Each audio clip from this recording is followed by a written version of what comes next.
Bonjour à tous et à toutes, bienvenue dans cette session de codage en Delphi, ou plutôt non, de codage web.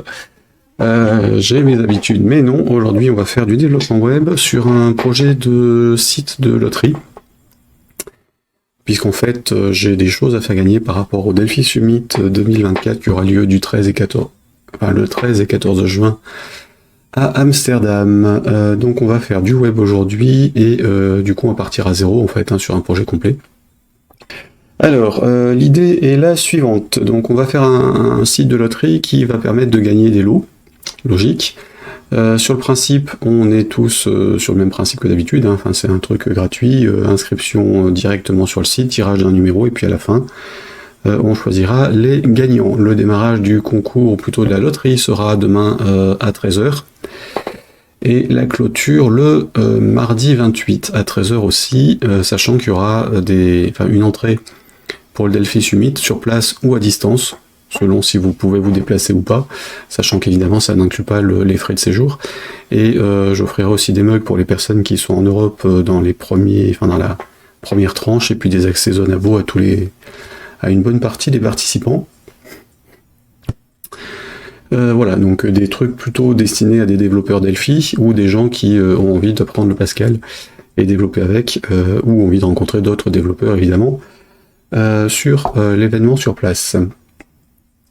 Alors, on va partir sur l'écran.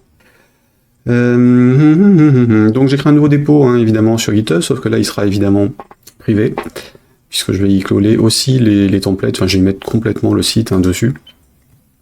Donc on fera du ménage là-dessus après, et je vais travailler dedans. Je mettrai le site en ligne en fin de stream, mais après le stream évidemment, pour pas montrer les mots de passe, et ce sera accessible sur le lien loterie.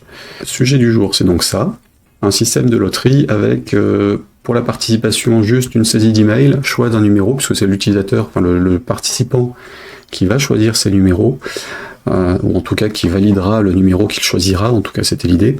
Et puis après, stockage en base de données avec vérification de l'adresse email, évidemment, pour le recontacter, pour lui envoyer les informations s'il a gagné ou perdu. Et la partie tirage. Donc on fera tout ça aujourd'hui. Enfin, j'essaye. Pour être opérationnel demain. Donc ce sera du HTML, du CSS, JavaScript, probablement pas, parce que je vais en fait commencer par prendre un thème sur Monster One. Enfin, si je trouve quelque chose de sympathique. Et en fait, on va découper le thème en question, on va mettre ce qu'il faut, on va coder la partie PHP, back-office et autres informations qui sont évidemment pas dans la partie publique du site. L'idée aussi, c'est de faire un site en français et en anglais, puisqu'il n'y a pas de raison que je limite la participation aux personnes qui parlent français, puisque la conférence est en anglais, donc de toute façon, toute personne comprenant l'anglais est susceptible de pouvoir être intéressée par ça. Alors, première étape, choisir un thème, enfin plutôt choisir un template, et là en l'occurrence je vais chercher concours, c'était contest. S'il y a quelque chose en one page qui traîne, alors WordPress non, graphics non, HTML template. Donc ils sont plutôt sur des concours de danse. Ah, loterie machin. Essayons loterie. La la la la la la la la. Voyons voir. Giveaway.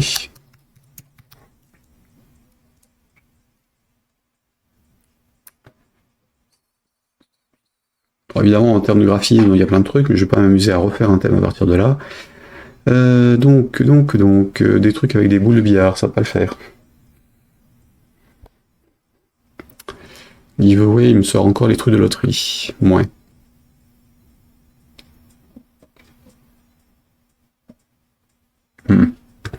Donc non. Alors, dans les premiers contests, clairement, il n'y a pas de truc qui m'intéresse. Il n'y a pas assez de choses. Dans le deuxième, donc dans la partie loterie, est-ce qu'on a des trucs qui seraient a priori sympathiques à l'écran en termes de positionnement, de visuel, sachant que j'ai aucune image à caser dessus. C'est très limité, hein, dites donc. C'est très très limité. Heureusement que j'ai payé à l'année. Alors. De toute façon, c'est un site avec combien de pages? On va dire le home 2, 3, 4, 5, 6, la participation et les gagnants. Donc on va dire 8 pages. C'est pas du casino, c'est pas des trucs comme ça. J'aimerais bien un truc festif quand même un peu. Enfin, festif et sérieux en même temps. Autant dire que sur un truc de template, ça va être compliqué à trouver. À quoi ça ressemble celui-là? Donc là il y a le online machin.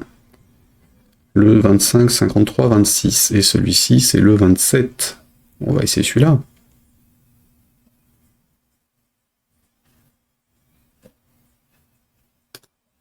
Ouais. Voyons voir à quoi ça ressemble.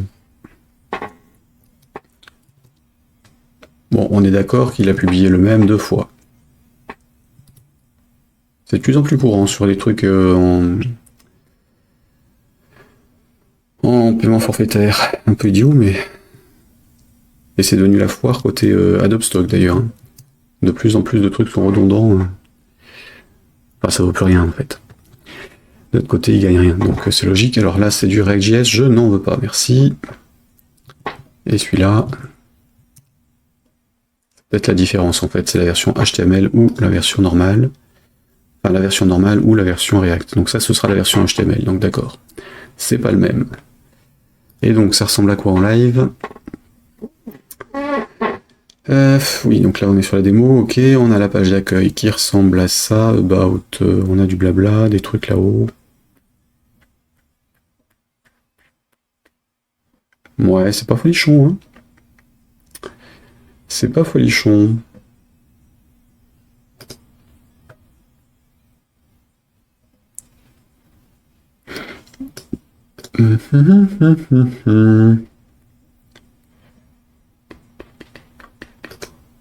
Par contre, il y a les deux. Ça, c'est un bon plan.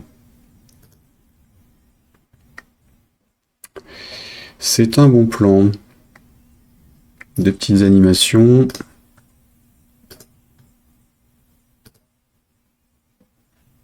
Bon, la partie loterie, évidemment, ça n'existera pas, puisque ce sera fait autrement. Et donc là, il y avait plusieurs choix possibles. Le méga million, ouais. Bon, il y a des rubriques en haut, ça peut être jouable. Est-ce que c'est responsive ce truc? Normalement, oui.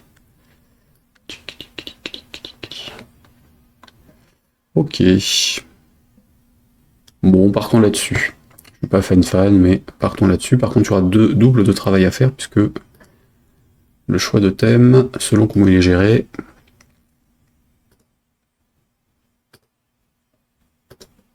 a priori par cookie.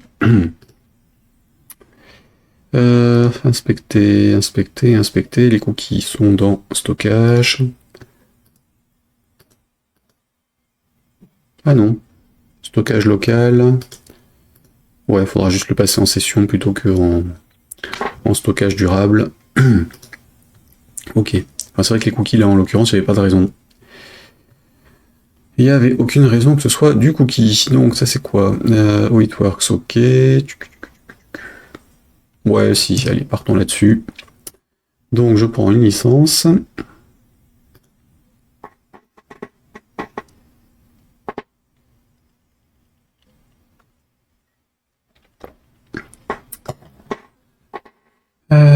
Voilà, c'est téléchargé, je garde l'URL dans un coin. Ici, on va se récupérer le dépôt de code. Donc du coup, aujourd'hui, on est sur du web, donc je vais aller sur l'arborescence htdocs, qui a plein de trucs qu'il faudra que je nettoie, et lance exemple. Alors plutôt exemple que WAMP et autres, parce que il permet une configuration complète des trucs. Donc je préfère l'utiliser, j'aurai besoin d'Apache et j'aurai besoin d'une base de données. Ensuite, donc j'ai ça, j'ai dit que je copiais ça pour garder les informations concernant la licence et les infos de téléchargement.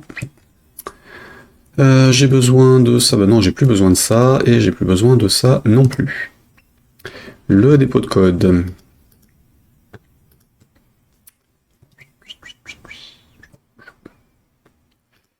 Hop, nanana. Alors, nouveau, non, c'est pas ça, c'est GUI pour cloner le truc. Voilà, CTRL V.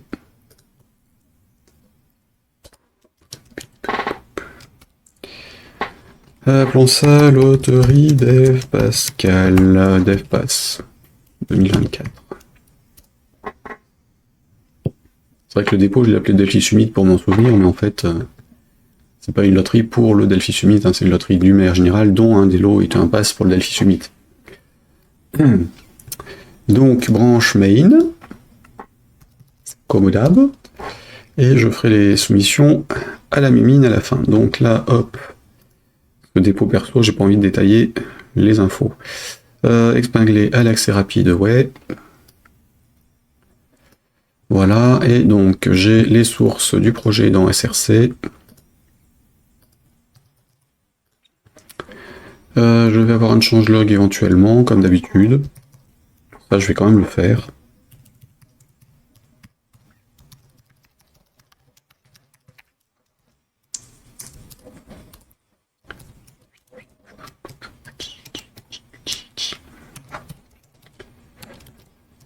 Tac, et... Voilà. C'est bon pour ça. J'ai besoin de quoi d'autre? Donc les sources pour les infos. La licence, il n'y a pas la notion. Contributing, il n'y a pas non plus. Le Gitigneur, a priori, il y en aura besoin pour au moins le private. Qui n'atterrira pas sur le dépôt de code, surtout que je l'ai mis sur GitHub, donc surtout pas. Nouveau dossier, assets. Et dedans, je vais mettre donc Monster One. Hop. Ouais, hop. J'ai pas 50 000 dossiers non plus. 2024 05 15. Donc toi,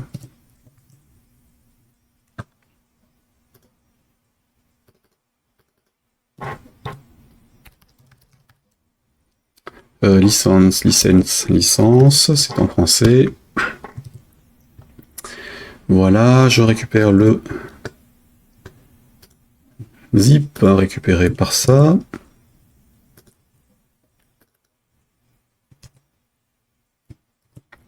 Et je dézip. En espérant que ça foute pas trop la merde. C'est bon, voilà. CTRL X.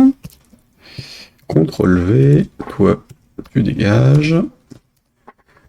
Évidemment, les fichiers Mac, je les enlève, ils ne me servent à rien. Donc, c'est là. Et donc ici, il y a quelque chose. Il y a la partie Figma, si on veut, mais alors franchement, rien à foutre. Donc, ces deux trucs-là, je vais les sortir de cette arborescence-là, et les descendre d'un cran.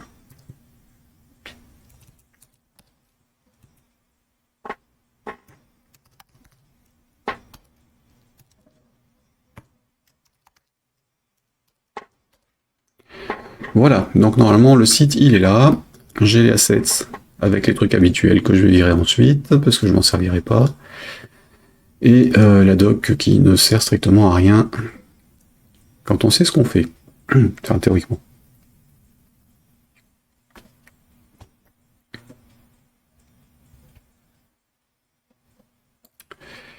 Ah, étonnant, ils ont détaillé pour cette fois-ci, tiens.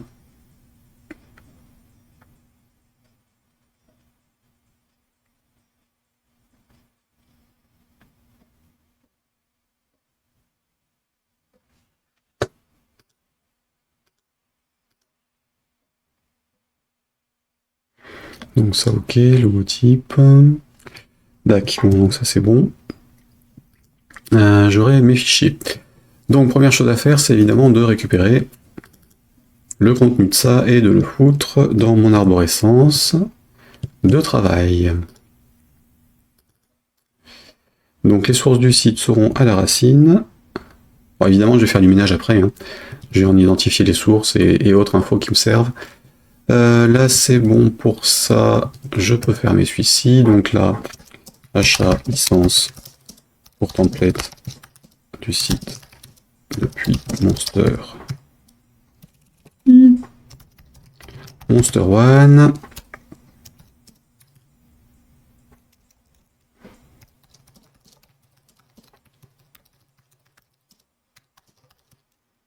Mise en place de l'arborescence du site et répartition des fichiers utiles. Alors, qu'est-ce qu'il me faudra? Donc là, c'est bon. Je vais juste rester dessus au cas où. Et donc, j'avais dit, donc ça c'est bon. J'ai expliqué comment ça marchait. J'ai fait le choix du template. Côté base de données. Alors, base de données, j'avais noté ici ce qu'il me fallait. Donc, j'aurais besoin... Alors déjà, je vais en créer une en local, évidemment, parce que sinon, je peux rien faire. Donc, du coup, je vais passer par Chrome. Localhost. Et toc toc.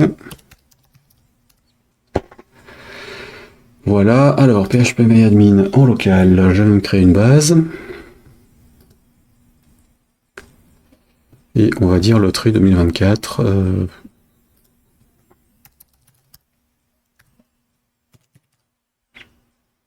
Voilà. Dans ma base de données, j'ai créé une table qui sera participant. Ou plutôt participation. Dedans, j'ai besoin de quoi?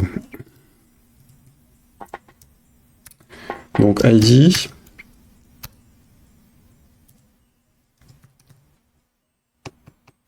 Ah, je vais pas installer le data modeler, tiens, c'est dommage. J'ai besoin de l'ID, j'ai besoin du nom, prénom, email, du numéro de ticket, nom, prénom, email, ticket, il me faudra aussi le rang. Donc ID ce sera code, hein, parce que par habitude je mets code en champ auto-incrémenté. Code, nom, prénom, email, ticket, le rang. Donc ça c'est une fois qu'on a... là c'est pour... alors là-haut c'est la participation, et donc il me faut signature. Donc là on aura le ticket, ça et la date-heure. Date et heure en année, mois, jour et heure, minute, seconde pour le truc. Donc ça c'est ce qu'il me faut pour la participation. Maintenant pour le tirage au sort et l'attribution des lots, donc on a le rang du participant une fois qu'on a donné le bon numéro, ce sera trié par ordre alpha, enfin ordre alphabétique, ordre du plus proche du numéro tiré, dans l'ordre dans lequel ils ont été choisis. Donc en fait le tri final ce sera rang code. Et je calculerai la distance entre... non, je vais plutôt faire distance. Distance et rang. Donc distance entre le ticket joué et le ticket gagnant. Rang du gagnant, comme ça j'ai la liste, j'ai juste à la trier et je sais qui doit gagner quoi. Et qu'est-ce qu'il me faudrait d'autre? Donc pour la participation, machin truc, ça c'est bon. Tout ce qui est coordonnées hautes, il n'y a aucune raison que ça soit dans la base de données, ce sera géré à la main, en fonction de l'attribution des lots.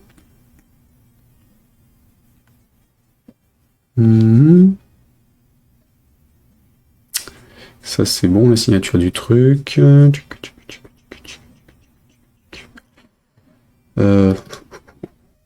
Tampon.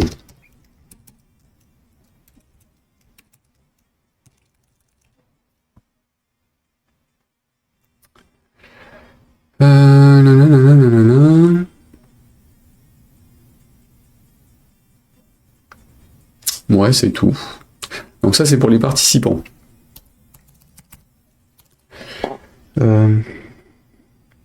Les lots et le reste, c'est tout géré à la main, donc j'ai vraiment pas de raison de faire autre chose. Dans un premier temps, donc 2, 4, 6, 8, 9, 10 champs dans ma base. Et on va rajouter mon ID habituel, qui est un champ un champ bidon. Juste avec un checksum qui me permet de faire des calculs derrière, d'utiliser un URL et autres. Donc on va dire 11 champs.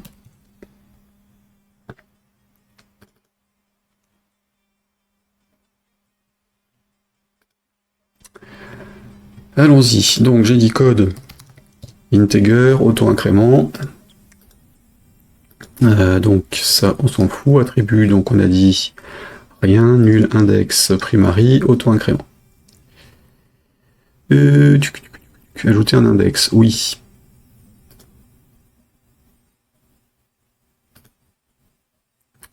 Ensuite, on a dit, c'est du varchar de 10.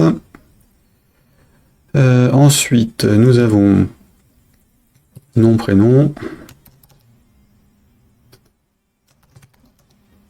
D'ailleurs, il ne faut pas que je mette les majuscules, sinon ça va m'emmerder à un moment ou à un autre. Donc, nom, prénom, email, date, heure, ticket.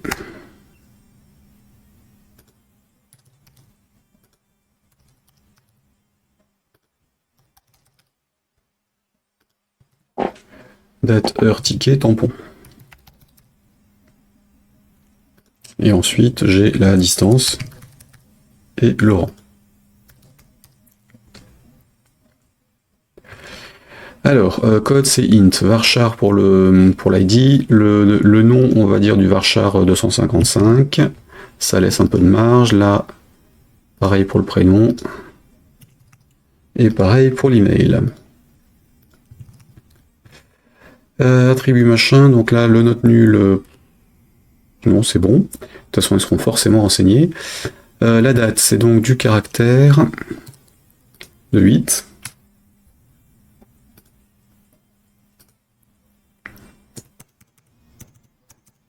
Avec ça comme valeur par défaut. L'heure c'est du caractère de 6.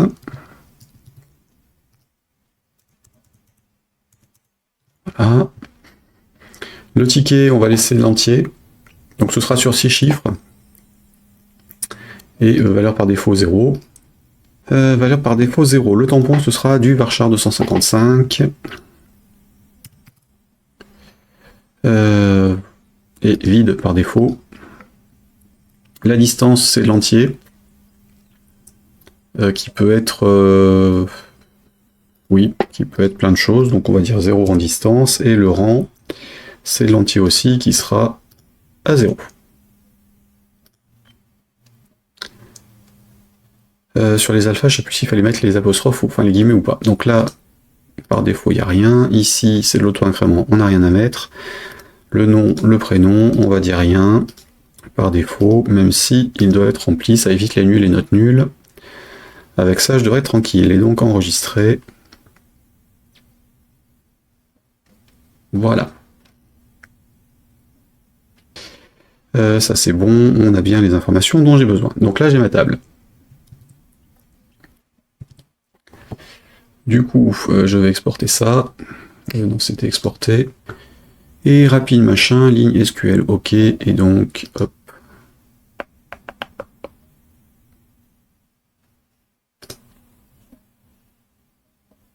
D'ailleurs, je vais exporter la base. Donc je me reconnecte dessus.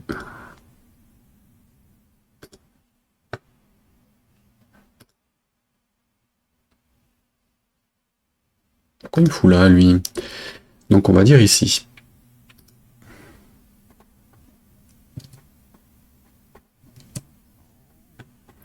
Alors, est-ce que ça correspond à ce que j'attends? En termes de SQL. Donc ça c'est bon, la base elle existe, j'ai juste la participation à rajouter, j'ai les index à créer quand même, avant de finaliser ce truc-là.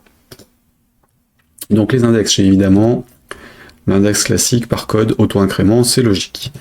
J'ai besoin de créer d'autres index pour mon tirage. Donc pour faire le calcul de distance, peu importe, je parcours tout. Il n'y a pas de souci particulier. Au contraire, vaut mieux parcourir par ID, comme ça, c'est rien qui bouge. Par contre, pour afficher les gagnants, j'ai besoin d'un index qui sera basé sur le rang, donc. Alors par contre, non. Pour la distance, je peux le faire tranquille.